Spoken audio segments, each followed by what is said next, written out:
Tonight, we're delighted to have a singer, songwriter, performer who's also involved in some of the big issues in this country. He's one of the great rock stars of our generation. He's been a star on the stage, and he's been pretty darn effective off the stage when he tries to bring his own common sense to the issues inside the Beltway. Welcome to our new show, Ted Nugent. Great to have you here.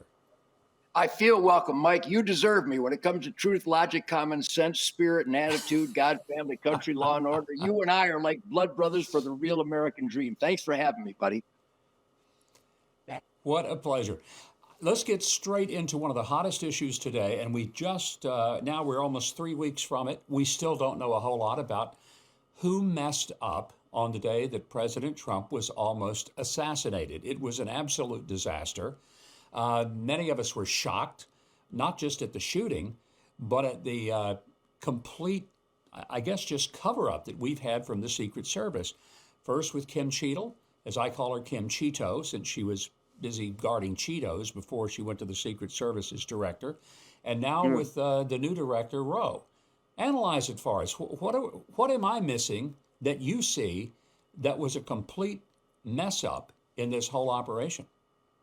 Well, Mike, I know you, and I know you're not missing anything. You live by truth, logic, common sense. When we witness evidence, video evidence, audio evidence, and standard operating procedure evidence by bureaucrats and bureaucracies, especially the once great warrior tribes of the Secret Service. I know these guys. I've worked with these guys. I've done raids with these guys. I've had to rely on Secret Service, FBI, DEA, ATF, Texas Rangers, local cops, sheriffs, city cops.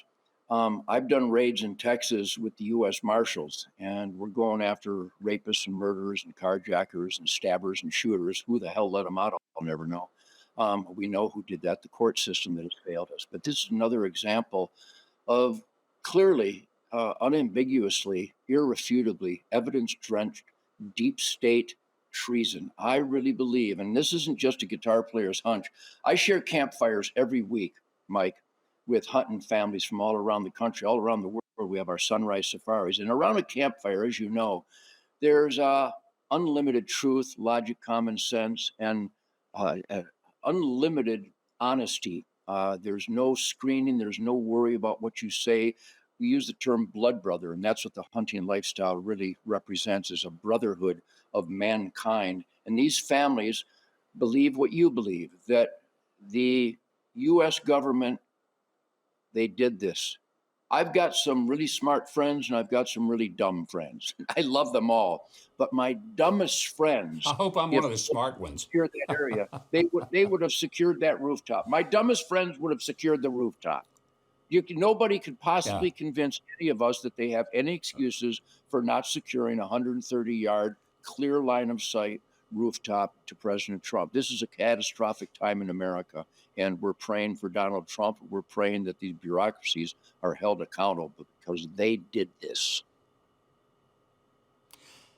When we look at the manner in which the follow-up has happened, one of the most disturbing things is that the Secret Service head honchos, I'm not talking about the direct agents, the ones who were swarming around President Trump, who did put their lives on the line for him, but the ones who planned, who oversaw the operation that day, have tried to blame it on the local law enforcement, who have been very incensed that they're getting blamed because they were told what to do by the Secret Service. And Ted, I've been on many presidential visits when I was governor, when I was a candidate, when I was campaigning with presidents. The Secret Service is always in charge of that security operation. It's never the state, it's never the local, it's always the Secret Service. And they are completely in charge to the point of sometimes being a little bit heavy-handed and arrogant about it. This operation, their supervisors tend to say, oh no, that wasn't us. It was the local guys that should have done it. So why aren't they owning up to their responsibility? Well, Uncle Sam has been getting away with murder, both literally and figuratively, for far too long in our lifetime. I'll be 76 this December. And I've been paying attention. I perform my We the People experimenting in self-government responsibilities, and I monitor my elected employees and hold them constitutionally accountable. And when I use the term constitutionally accountable, name me a bureaucracy that is constitutionally accountable. And I know those agents that swarmed around President Trump and really were in the line of fire. There are heroes, but stop and consider, Mike, and I know you have, as all my friends have, my family have, my band, my crew, everybody in my life. They're smart, dedicated people. They would have secured the rooftop.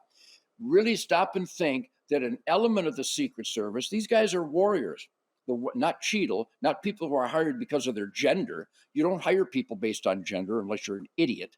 But the real warriors of the Secret Service, how could they not have been in total control and informed 100% of the proceedings regarding rooftops, regarding line of sight?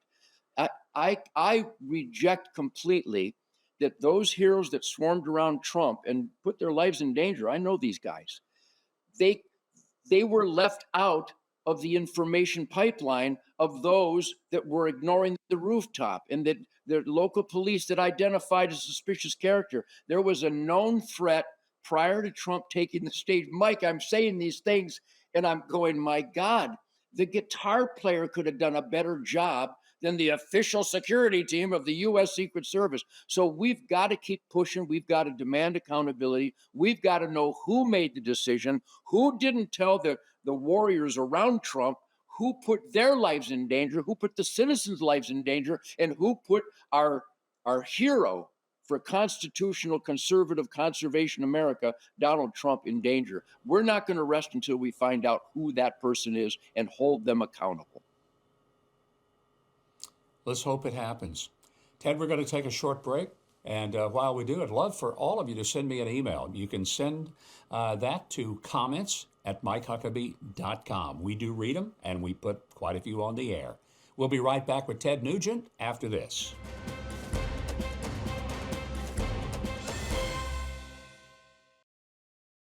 We are back with Ted Nugent, the Motor City Madman, and we're not so much talking about music, although I think we'll get to that before the show is over. But Ted, I want to take a look at something that is just very concerning. Kamala Harris ends up becoming the nominee for the Democrat Party in the most undemocratic way. She never got a vote for the position. They have hustled Joe Biden off. They brought her in, and the Democrats want us to believe that Donald Trump is the fascist, that he's the oligarch. I mean, the world's upside down. How do we make sense of it?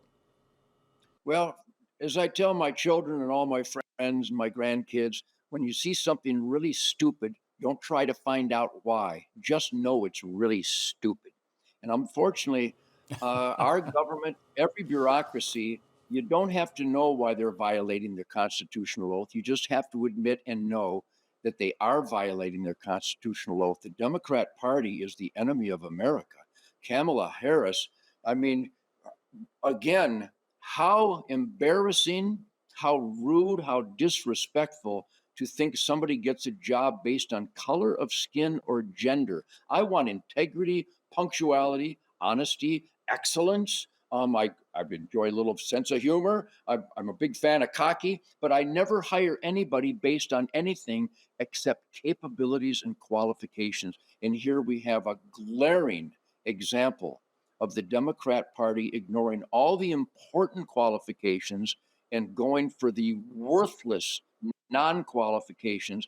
And she's going to get her due, because everybody knows that she is a psychotic liar. There's never been a truthful word out of her mouth.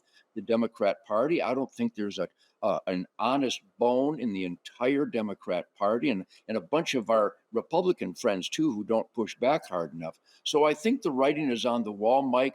Our government, the media, big tech, academia, Hollywood, Disney, they all think Americans are so stupid, intentionally by the dumbing down of the anti-education system, but we're not stupid. Again, I'm going to reference these campfires, Mike. I have people from every imaginable walk of life who are down to earth and grounded. They hunt, fish, trap. They're involved. They protect their family. They provide for their family. They take risks and make sacrifices to earn a living independently, based on work ethic and spirit. And the pulse that I'm providing here with you, which is the Mike Huckabee pulse. It's down to earth, grounded, truth, logic, and common sense. And they are so angry, they are so heartbroken, that we are going to do everything we can to expose these cockroaches and at the voting booth stomp on them by voting for the real constitutional, real conservative, real conservation, real work ethic, God, family, country, law, and order candidate, and that's Donald Trump. You know, the hard part about you, Ted, is that you're so genteel, and in everything you say, it's so subtle. We just don't really know where you're coming from. But we'll try to dig a little deeper, and I want to turn to an issue that does unite the two of us, and that is a reverence for the Second Amendment and why we have it. And so many people say, well, that's all about hunting, but it isn't. It's about preserving our freedom. Certainly, it's also about our right to be able to go and hunt and bring food to our table. But it's much bigger than that. Kamala Harris has said that she believes that the government should, and she can deny this all the way. We have video of her saying that she thinks that the government should take guns from American citizens who have committed no crime. Why is that a big mistake? Well, based on the sales of a flag that I have, it's called Come and Take It.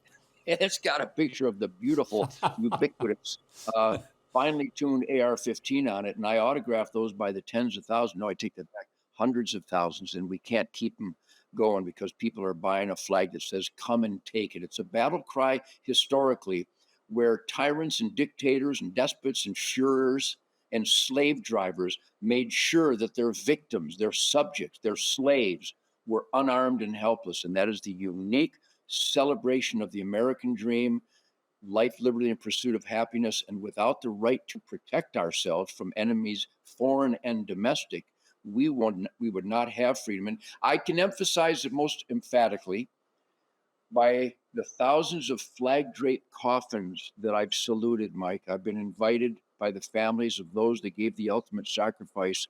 And in every instance, these heroes of the military and law enforcement and their families reference that their son or their brother, their dad, they died because of their dedication to the oath to the U.S. Constitution. And they all reference the Second Amendment, that if you are unarmed and helpless, especially forced to be unarmed and helpless, then you are no longer a free soul. You are a slave, you are a subject. And the Second Amendment, Gun Owners of America, gunowners.org, National Rifle Association has teamed up with our hunternation.org. And we're going to make sure that gun owners and licensed hunting families of this country vote their conscience. God, family, country, law, and order. And private property rights and the right to hunt, fish, and trap is a unique American God-given right. And I'm glad we have it. And I'm glad you're one of the best spokesman for it.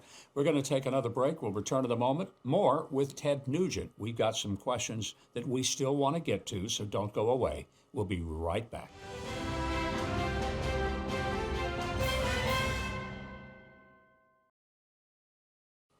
And we are back with my friend Ted Nugent. What a pleasure to have him with us. Ted, you've got your own podcast called The Nightly Nuge.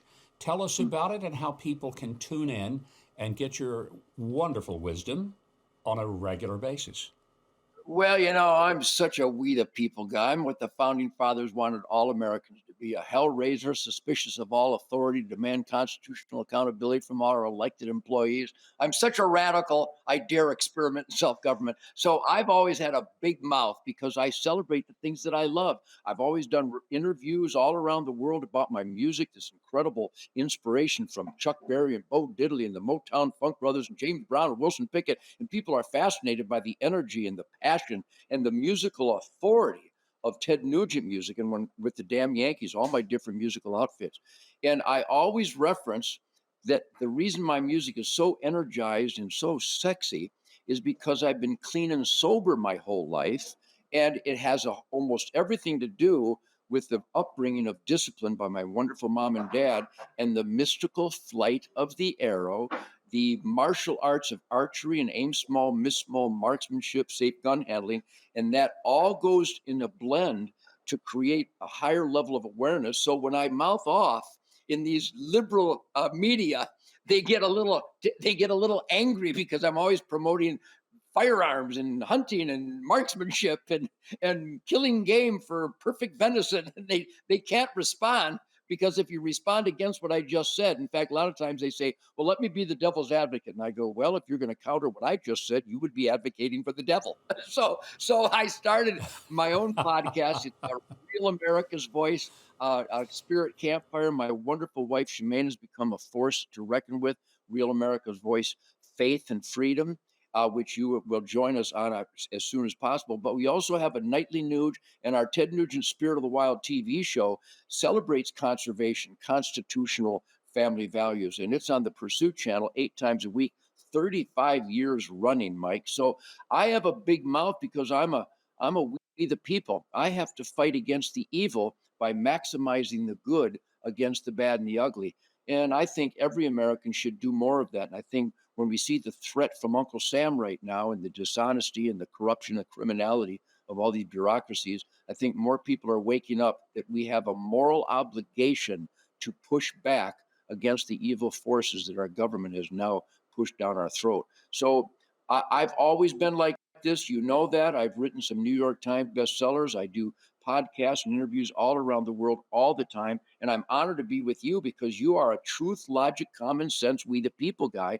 And I think our voice is spreading and more people are engaging because America is not a spectator sport. This got to be participatory, where we the people take control over those we elect to represent us constitutionally. All right, Ted, what a pleasure to have you. You and I have said we're going to do a duck hunt this year. It's been a long time since we've done that. You've got a great new dog. I can't wait to see that dog out in the wild.